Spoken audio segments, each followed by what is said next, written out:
Chapitre 3. Chrétien, trompé par les avis de sages mondains, se détourne de son chemin et court de grands dangers. Mais ayant heureusement rencontré Évangéliste, qui le remet dans la bonne route, il continue son voyage. Or, comme Chrétien poursuivait solitairement sa route, il vit un homme qui venait à lui par un chemin de traverse et qui ne tarda pas à l'aborder. C'était un certain monsieur sage mondain qui demeurait dans la cité de Prudence Charnelle, grande ville voisine de celle d'où venait Chrétien. Cet homme, frappé de la démarche pleine de tristesse, des soupirs et des gémissements de Chrétien dont il avait ouï parler, car sa sortie de la ville de perdition avait fait grand bruit de tous côtés, lui adressa la parole en ces termes. « Qu'avez-vous, mon brave homme? Où voulez-vous aller avec ce pesant fardeau ?» Chrétien. « Hélas, vous avez bien raison de dire qu'il est pesant. Jamais personne n'en a porté un plus lourd. Et puisque vous désirez savoir où je vais, sachez que je m'achemine vers la porte étroite qui est là devant moi. On m'assure que quand j'y serai parvenu, on m'enseignera ce que je dois faire pour être déchargé de mon fardeau. » Sage mondain. « Avez-vous une femme et des enfants? » Chrétien. « Oui, mais je suis tellement accablé sous le poids de mon fardeau que je ne me plais plus avec eux comme autrefois. Il me semble que je suis comme si je n'avais ni femme ni enfant. » Sage mondain. « M'écouterez-vous si je vous donne un bon conseil? » Chrétien. « Volontiers, s'il est vraiment bon, car j'ai grand besoin de bons conseils. » Sage mondain. « Je vous conseille donc de vous débarrasser sans plus tarder de votre fardeau, car tant que vous le porterez, vous n'aurez aucune paix, et vous ne jouirez pas des biens que Dieu vous a accordés. » Chrétien. « Je ne désire rien plus que d'être déchargé.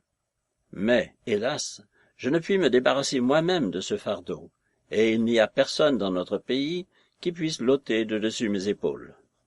C'est pourquoi, comme je vous l'ai dit, je me suis mis en chemin dans l'espoir d'en être délivré. » Sage mondain. « Et qui vous a conseillé de prendre cette route pour atteindre ce but? » Chrétien. « Un homme appelé Évangéliste qui m'a paru être très digne de foi. » Sage mondain. « C'est un très mauvais conseiller. Il n'y a pas de chemin plus dangereux et plus difficile que celui qu'il vous a fait prendre. Vous ne tarderez pas à vous en convaincre, si vous suivez son avis. Je m'aperçois que vous en savez déjà quelque chose par expérience. Je vois encore la boue du bourbier du découragement attaché à vos habits. Or, ce n'est là encore que le commencement des peines et des difficultés auxquelles sont exposés ceux qui suivent cette route. Croyez-moi, je suis plus âgé que vous.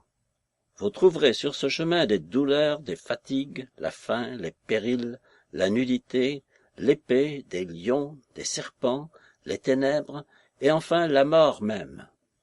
C'est là une vérité certaine, confirmée par un grand nombre de témoignages.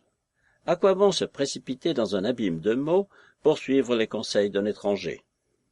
Chrétien. Hélas, monsieur, le fardeau que je porte me cause bien plus de terreur que toutes les choses que vous venez de me nommer, et quoi qu'il m'arrive en route, je crois que je pourrai tout supporter si j'obtiens d'en être déchargé. Sage mondain. Comment en êtes-vous venu à sentir le poids de ce fardeau? Chrétien. C'est la lecture du livre que j'ai entre les mains qui m'y a conduit. Sage mondain. Je m'en doutais. Il vous est arrivé ce qui arrive à tous les esprits faibles lorsqu'ils veulent se mêler de choses au-dessus de leur portée. Ils s'égarent et tombent dans le découragement. Quand les hommes sont dans cet état, non seulement ils se livrent tout comme vous à 1000 craintes sans fondement, mais ils courent à l'aventure sans savoir eux-mêmes ce qu'ils désirent. Chrétien. Pour moi, je sais fort bien ce que je désire, c'est d'être débarrassé de ce pesant fardeau. Sage mondain. Quel soulagement pouvez-vous espérer dans une voie où 1000 dangers vous attendent? Si vous voulez m'écouter patiemment, je puis vous indiquer un moyen sûr d'obtenir ce que vous souhaitez, sans qu'il soit nécessaire de vous exposer à aucun des dangers qui vous menacent sur la route que vous suivez. Oui, la chose dépend de vous, et au lieu des maux que vous attirerez sur vous en persistant dans votre projet, vous trouverez, si vous suivez mon conseil, le repos, la paix et le contentement d'esprit. Chrétien. De grâce, monsieur, apprenez-moi votre secret. Sage mondain. Je le veux bien. Dans un bourg nommé le bourg de la Morale, habite un homme très vertueux, dont le nom est la loi, qui a le talent de savoir ôter de dessus les épaules des gens les fardeaux pareils à celui qui vous accable. Je sais qu'il a rendu beaucoup de services de ce genre. Il connaît même l'art de guérir ceux à qui le fardeau qu'il porte a troublé l'esprit. C'est à lui que je vous conseille de vous adresser, et vous ne tarderez pas à être soulagé. Sa maison n'est pas éloignée. Si vous ne le trouvez pas lui-même au logis, demandez son fils. C'est un charmant jeune homme appelé Civilité, qui fera votre affaire aussi bien que le père lui-même. C'est là, je le répète, que vous pouvez être débarrassé de votre fardeau, et si vous n'avez pas l'intention de retourner chez vous, comme aussi je ne vous le conseille pas, vous pouvez mander votre femme et vos enfants et les faire venir dans le bourg, où il y a maintenant assez de maisons vacantes, et où vous pourrez en avoir une à un prix raisonnable. Les vivres y sont à bon compte et de bonne qualité, et ce qui contribuera surtout à vous rendre heureux, c'est que vous serez entouré d'excellents voisins qui vous accorderont leur estime et leur amitié. Chrétien réfléchit un moment, et se dit à lui-même que si ce monsieur disait vrai, il ne saurait mieux faire que de suivre son avis. Il demanda donc à son conseiller de lui indiquer le chemin qui conduisait à la maison du brave monsieur Laloi. « Voyez-vous tout là-bas, dit Sage-Mondain, cette haute montagne ?»« Oui, très bien, répondit Chrétien. C'est vers cette montagne qu'il vous faut aller, et la première maison que vous trouverez, c'est la sienne. » Alors Chrétien se détourna de son chemin pour aller chercher du secours à la maison de Laloi.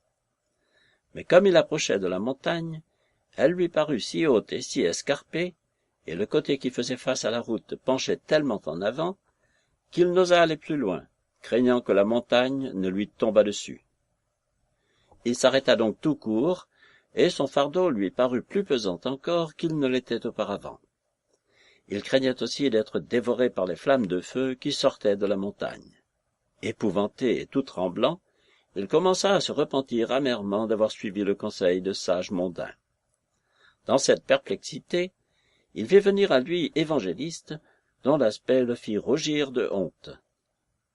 Évangéliste, s'étant approché de plus près, le regarda avec un air d'indignation, et lui dit d'un ton sévère, « Que faites-vous ici, Chrétien ?» À quoi Chrétien, ne sachant que répondre, garda le silence. Évangéliste ajouta, « N'est-ce pas vous que j'ai rencontré, il y a quelque temps, pleurant et vous lamentant, hors de l'enceinte de la ville de perdition ?» Chrétien, « Oui, monsieur, c'est moi-même. » Évangéliste, « Ne vous ai-je pas indiqué le chemin qui conduit à la porte étroite ?» Évangéliste, « Oui, monsieur. » Évangéliste, « Comment donc vous en êtes-vous si promptement écarté, car vous êtes maintenant hors de votre route ?» Chrétien, « En sortant du bourbier du découragement, je rencontrai un monsieur qui m'assura que dans le bourg qui est devant nous, je trouverais un homme qui me délivrerait de mon fardeau. » Évangéliste, « Qui est ce monsieur ?» Chrétien, « Il a l'air d'un homme comme il faut, et il m'a dit tant de bonnes paroles que je me suis laissé persuader.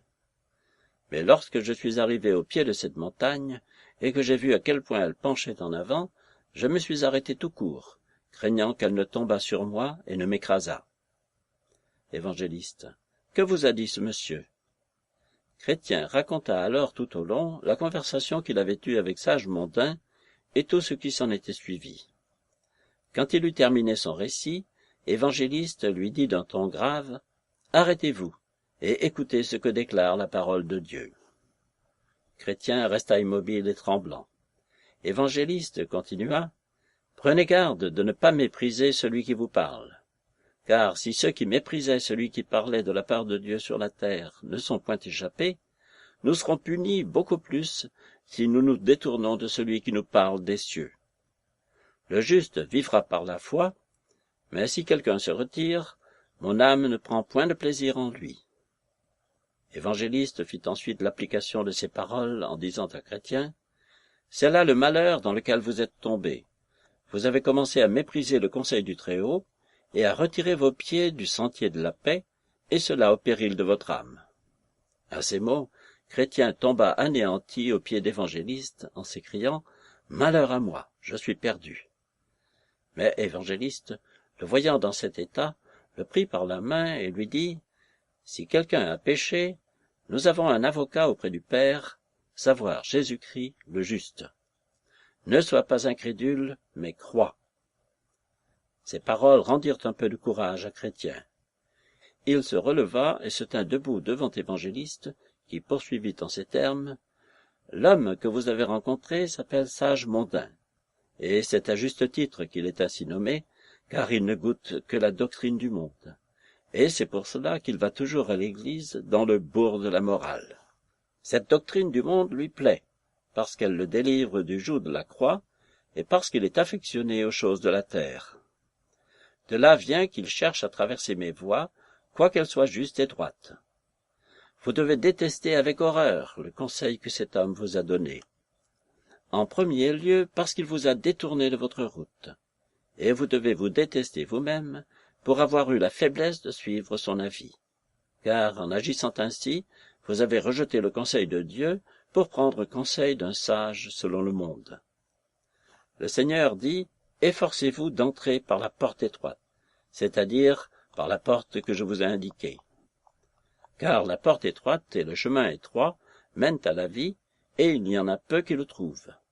C'est de cette porte étroite et du chemin qui y conduit que ce méchant homme a voulu vous éloigner, et il s'en est peu fallu qu'il n'ait réussi à vous perdre. Détestez donc son esprit séducteur, et connaissez combien vous avez été coupable de céder à son influence. En second lieu, vous devez avoir horreur de la vie qu'il vous a donnée, parce qu'il a cherché à vous inspirer de l'éloignement pour la croix, tandis que vous devez la préférer à tous les trésors de l'Égypte. Le roi de gloire a dit: « Celui qui aime son père et sa mère plus que moi n'est pas digne de moi, et celui qui aime son fils et sa fille plus que moi n'est pas digne de moi, et celui qui ne prend pas sa croix et qui ne me suit pas n'est pas digne de moi. Celui qui aura conservé sa vie la perdra, mais celui qui aura perdu sa vie à cause de moi la retrouvera. Si donc quelqu'un veut vous persuader que vous trouverez la mort dans une voie qui, selon les déclarations de la vérité elle-même, est la seule voie par laquelle vous puissiez trouver la vie éternelle, vous devez repousser avec horreur un pareil mensonge. En troisième lieu, vous devez détester le conseil que vous a donné Sagemondain, parce qu'il vous a fait entrer dans la voie du ministère de mort. Pour vous en convaincre, apprenez à connaître l'homme auquel on voulait vous envoyer, et vous sentirez bientôt combien il est incapable de vous délivrer de votre fardeau. Cet homme qu'on vous a présenté comme pouvant vous secourir s'appelle la loi. Il est fils de l'esclave qui est maintenant dans la servitude avec ses enfants, et qui est représenté allégoriquement par cette montagne de Sina que vous avez craint de voir tomber sur votre tête. Or, si ces enfants sont esclaves avec elle, comment pouvez-vous espérer d'être délivrés par eux? Car la loi n'a jamais encore réussi à décharger aucun homme de son fardeau, et il n'est pas probable qu'il y réussisse jamais. Vous ne pouvez être justifiés par les œuvres de la loi, car aucun homme vivant ne peut se délivrer de son fardeau par les œuvres de la loi. Sagemondain n'est donc qu'un menteur, et la loi qu'un fripon. Quant à son fils Civilité, malgré ses beaux dehors, ce n'est qu'un hypocrite, qui ne peut vous être bon à rien. Croyez-moi, ces trois hommes qui font tant de bruit n'ont d'autre but que de vous perdre en vous détournant de la voie de salut que je vous ai indiquée. » Évangéliste, ayant dit ces choses, éleva la voix et prit le ciel à témoin de la vérité de ce qu'il venait de déclarer. Soudain, des flammes sortirent de la montagne au pied de laquelle se trouvait Chrétien. Ses cheveux se dressèrent sur sa tête, et il entendit retentir ces paroles: « Tous ceux qui s'attachent aux œuvres de la loi sont sous la malédiction, puisqu'il est écrit: Maudit est quiconque ne persévère pas dans toutes les choses qui sont écrites au livre de la loi pour les faire. » Chrétien n'attendait plus que la mort.